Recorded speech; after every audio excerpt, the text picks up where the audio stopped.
Je suis ravi de vous accueillir ici et on a tous un sujet autour de la table, bien sûr de créer un management plus performant, plus humain, plus à l'écoute, mais également de redorer cette image-là de ce manager qu'on a souvent mis entre le marteau et l'enclume, comme on dit, et donc qui a aussi besoin d'être accompagné, et ce job-là est un vrai enjeu pour moi, je pense, dans la transformation que vous êtes tous et toutes en train de vivre au sein de vos entités, de faire que le management soit réinventé, voire réenchanté.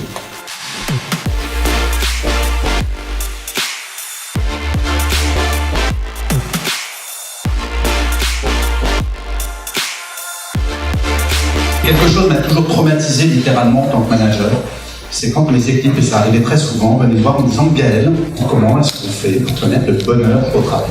L'idée de cette intervention, c'est de vous expliquer comment changer le logiciel des managers. Et encore une fois, je vous rappelle, s'il n'y a qu'une seule chose que vous devez retenir de toute cette conférence, 10% des salariés français vont faire un burn-out. Et que le premier responsable de ça, le premier, c'est le manager.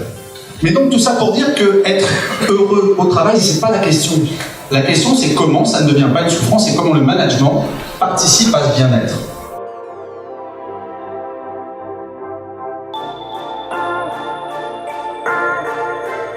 On a fait quand même une journée un peu, on va dire, typique de formation management avec un coach de one.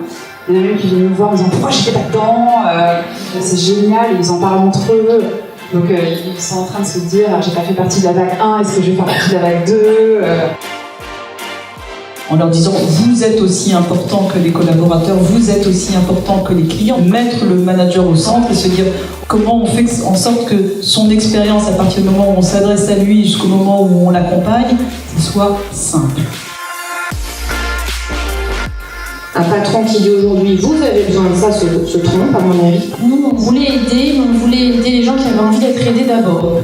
Et on a 45 personnes, en fait, qui ont émis des besoins de développement. Déjà, ils en redemandent. Donc, quelqu'un qui dit, tiens, ça m'a servi et ça a été utile, c'est le meilleur ambassadeur.